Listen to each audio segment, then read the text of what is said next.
Então eu quero convidar agora o Nick, que ele vai trazer uma pesquisa que foi feita bem recente, é bem interessante, para a gente entender um pouco, conectando inclusive com o que a gente já vem falando, com o que a Nai trouxe, como é que os nossos usuários, como é que as pessoas estão aí conectadas na internet e como é que elas...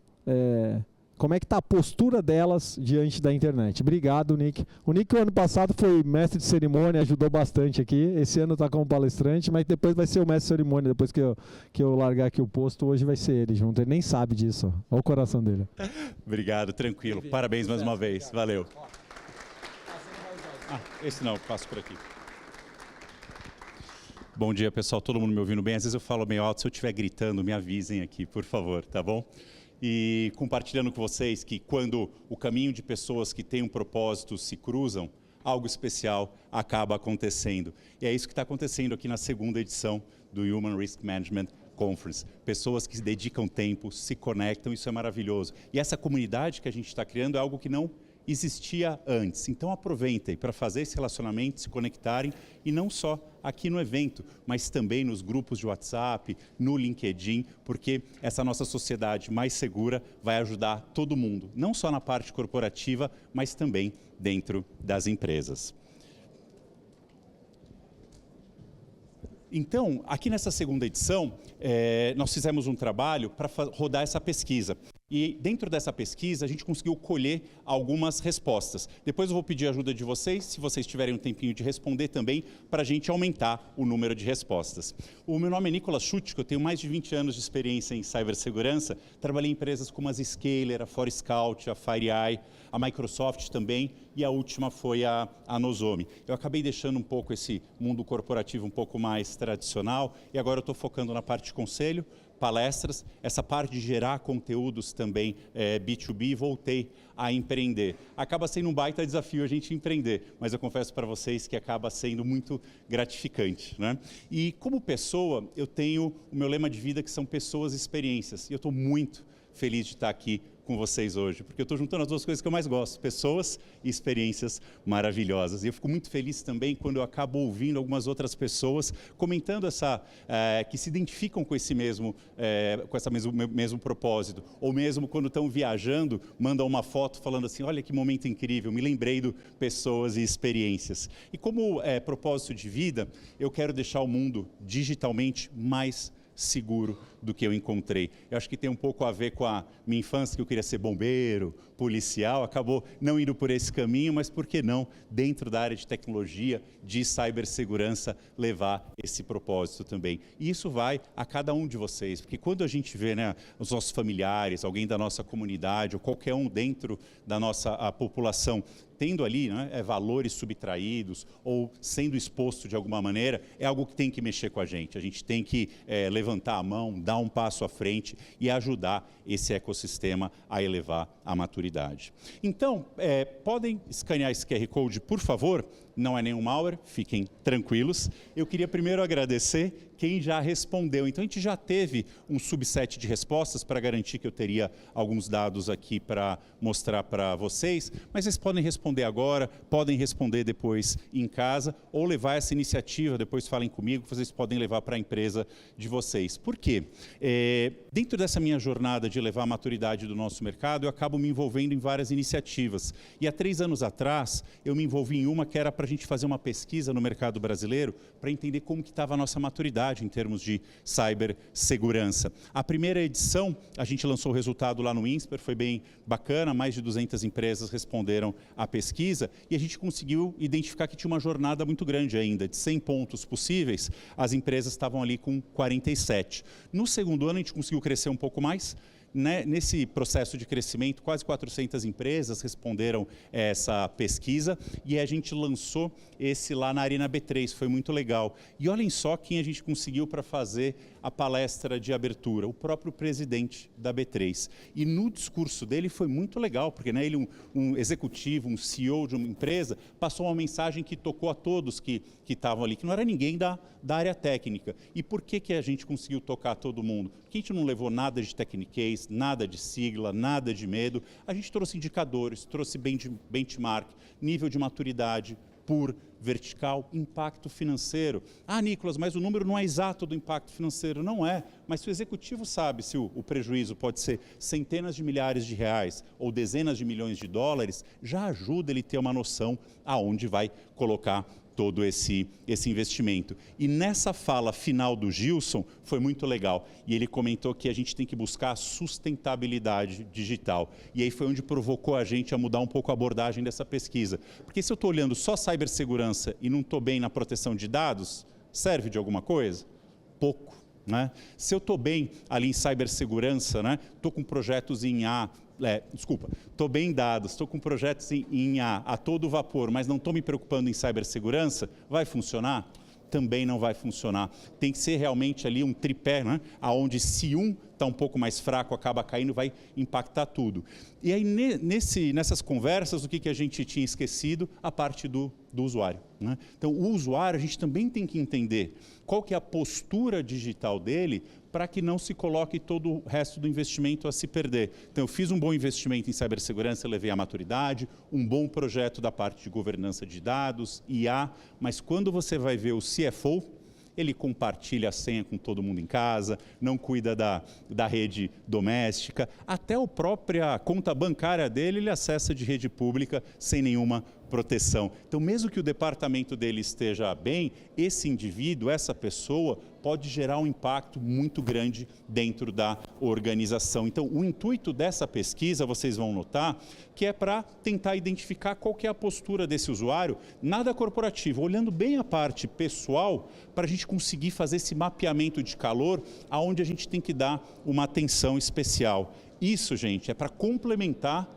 o programa de treinamento e educação que vocês já têm, as campanhas de phishing têm que acontecer, o portal de conhecimento tem que estar habilitado, as palestras, semanas da cibersegurança, mas o que a gente acaba vendo? Que cada vez mais, para conseguir ser efetivo, eu tenho que personalizar a comunicação, fazer campanhas e materiais cada vez mais olhando o indivíduo. Nós somos únicos e a maneira de eu me identificar e conectar e absorver esse conhecimento e sair de uma postura passiva e ser mais ativo é realmente, né, eu ser empoderado e conseguir fazer isso internamente. E eu acho que o benefício maior de tudo isso, gente, não é só a empresa estar melhor protegida. Quando você ganha esse conhecimento, você vai levar para a sua família, você vai levar para a sua comunidade. E aí com isso a gente vai conseguir elevar a maturidade e deixar a vida dos atacantes um pouquinho mais difícil. Quando vocês terminarem de responder esse quiz, ele vai mostrar para vocês qual foi a pontuação. Tá? É só uma visão inicial e aí depois vocês podem baixar um aplicativo para acessar o relatório completo, para vocês terem ali ideia de como que foi o processo de resposta de vocês. Por que a gente pede para baixar o aplicativo? Para proteger os dados de vocês. Então a gente colocou aquela abordagem do passwordless, né? A gente levanta muito a bandeira do mundo sem senhas, né? Então depois de um primeiro cadastro, você sempre gera um QR Code e através do app faz a autenticação. Esse aqui, dentro de quem respondeu, da nossa comunidade, a maturidade estava 81%. Isso a gente está falando de pessoas que estão com esse tema, né, na cabeça, no dia a dia. Mas não é uma realidade do mercado como um todo. Então, quando a gente faz pesquisas em outros universos, acaba o número sendo bem mais baixo que isso. A gente toma alguns cuidados para que seja acessível para todo mundo. Está vendo aquela referência ali? É aquela referência de consumo de energia, né? De ar-condicionado, de carro, de avião, para o pessoal ter uma ideia. E o que a gente conseguiu pegar de insights, a gente separa em dois indicadores importantes. São alguns controles que mitigam o risco e outros controles que são amplificadores. Então, olha só, controles que mitigam o risco. Segurança em rede doméstica e pública. Os usuários não estão tomando cuidado nesses dois pontos. E por ali muitos problemas podem acontecer. Então o que acontece? Se eu melhorar essa parte, eu levanto a minha barra e consigo reduzir o meu risco, mitigo esse risco. E os controles amplificadores, exposição de dados sensíveis. O que é isso? Se eu não protejo os meus dados sensíveis de maneira adequada, se eu sou atacado, todos eles vazam de uma vez. Olha o desastre, amplificou muito esse problema. Então, quando a gente fala de amplificador, se você coloca alguns controles para não amplificar, você também acaba ajudando. Perdeu alguma coisa? Perdeu, mas não era algo tão significativo. Fez sentido até agora para vocês? Então, tá bom. Eu vou pular aqui para a telinha do sistema. Deixa eu ver se vai aparecer. Opa. Só um minutinho, deixa eu tirar o...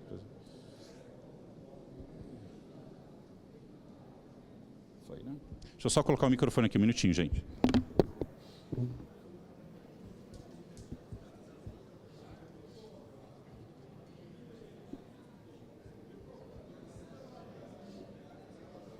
Ah, eu consigo ver aqui na frente. Então, esse aqui...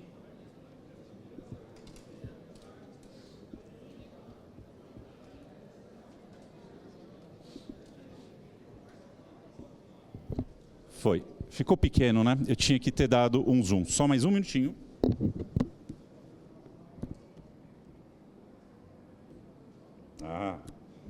Quem sabe faz ao vivo, já dizia o Faustão, né?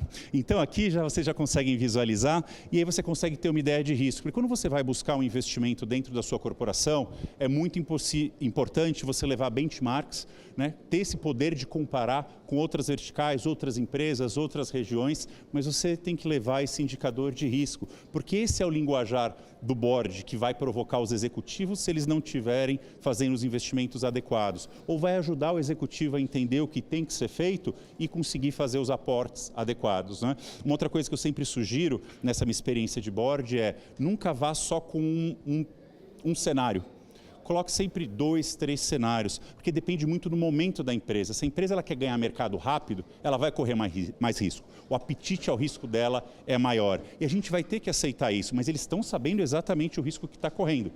Não é só chegar naquela abordagem do medo, vai acontecer amanhã, vai ser desse jeito. Você consegue tangibilizar isso para eles. Mas depois do primeiro ano que ganhou-se muito mercado, o segundo ano já pode ser, olha, traz para mim aquele plano onde eu vou fazer um aporte maior, porque agora eu tenho que proteger os meus clientes, proteger os meus mercados, tá? Então essa aqui é a primeira informação que você tem, e a outra, que daí depende muito de uma análise, não é quantitativa, mas é qualitativa. Vocês estão vendo aqui que a gente criou um mapinha de calor? Então a gente consegue ver quais são os temas que estão gerando um risco maior para a empresa. Dê uma olhada aqui nesse primeiro, a gente está falando de redes domésticas e públicas, né? Quem está respondendo, vocês notaram que a gente criou matérias, né? Só para quem está respondendo entender qual o tema que está sendo tratado naquele momento. A gente colocou aqui essa primeira pergunta que tem a ver como que estão os cuidados na rede digital, da rede doméstica, né? do Wi-Fi, e também a parte aqui onde você acessa os seus dados. Deixa eu só dar uma olhada, colocar aqui na primeira.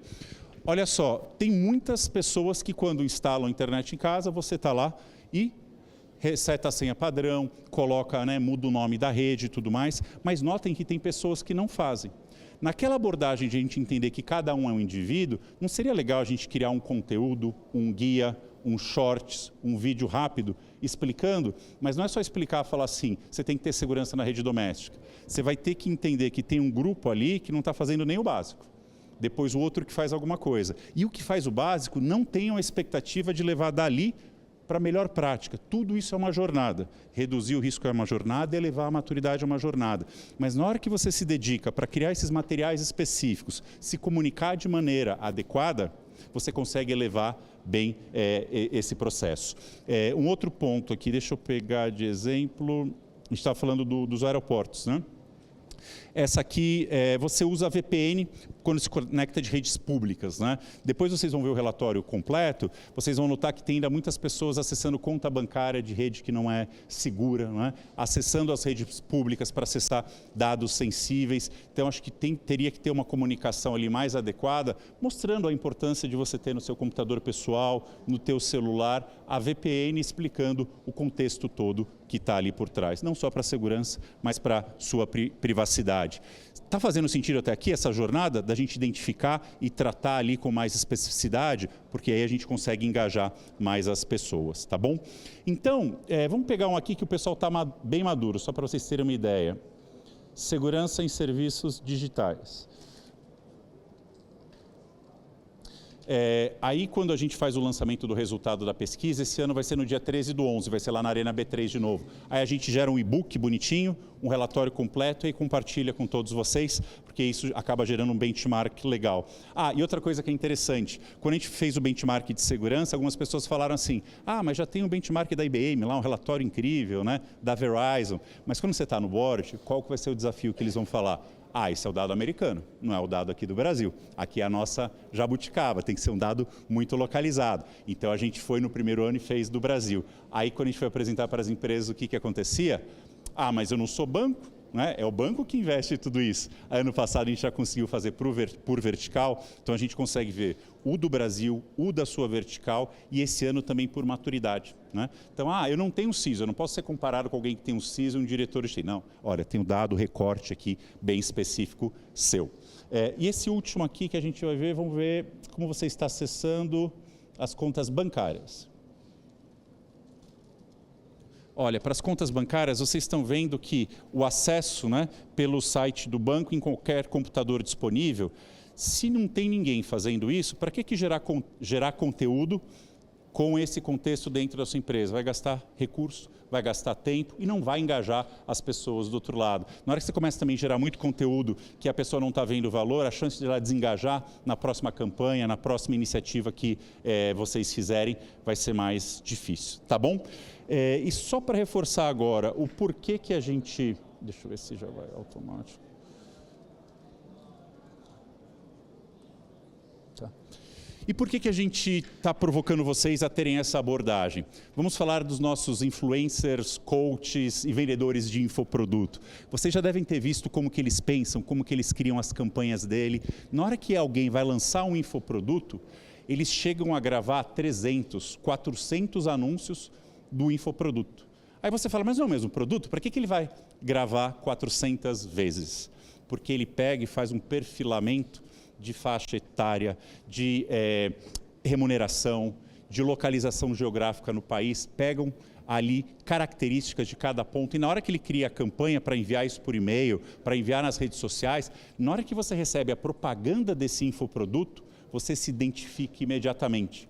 Olha, ele falou algo que é aqui da minha região. Olha, falou algo que tem a ver com a empresa que eu trabalho, coisas desse tipo, porque essas informações já estão nessas plataformas de envio. Então, quando a gente consegue pegar e personalizar esse conteúdo para cada uma pessoa, para cada um dos colaboradores, vocês vão ter certeza que isso vai engajar de uma maneira maior.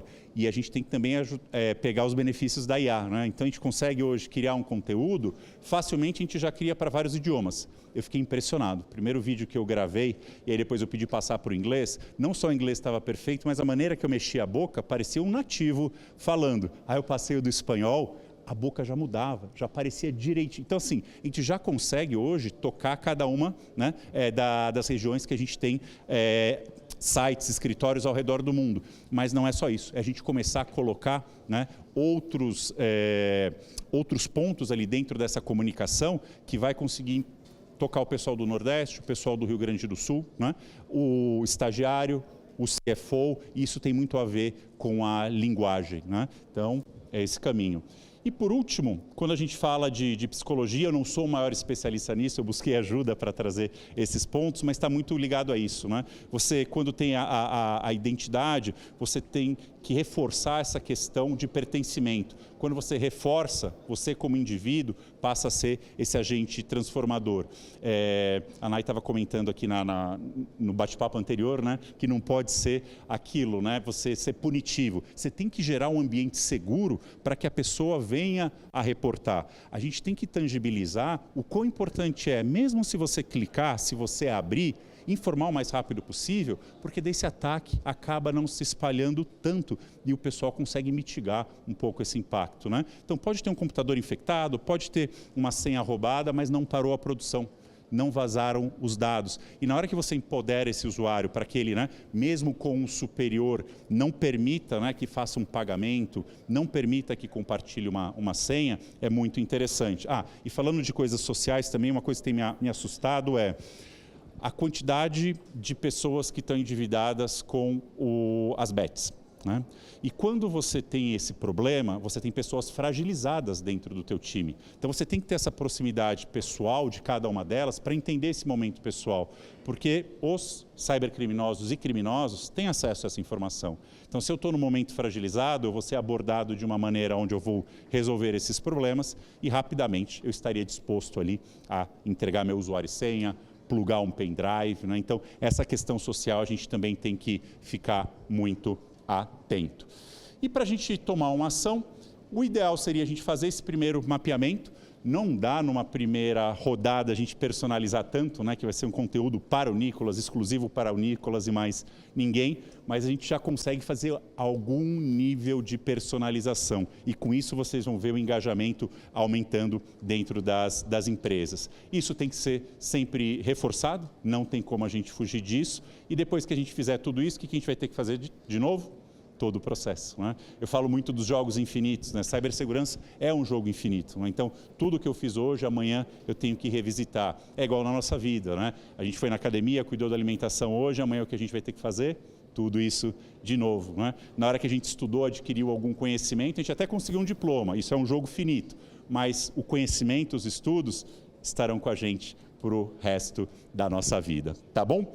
Então, eu termino aqui o meu bate-papo com essa última mensagem: mude o hábito que você consegue mudar o risco. O risco não está só na tecnologia, ele não entra só pela tecnologia, entra pelo hábito. Pequenas escolhas, grandes impactos. E eu adoro me engajar em iniciativas como essa. Entre em contato, vamos continuar esse bate-papo nas redes sociais, eu vou ficar aqui o dia inteiro também para ajudar o pessoal. E agradecer todo mundo que ajudou respondendo essa pesquisa, né? E que a gente tenha um ambiente mais digital, mais seguro. Tá bom? Obrigado, pessoal. Um bom evento.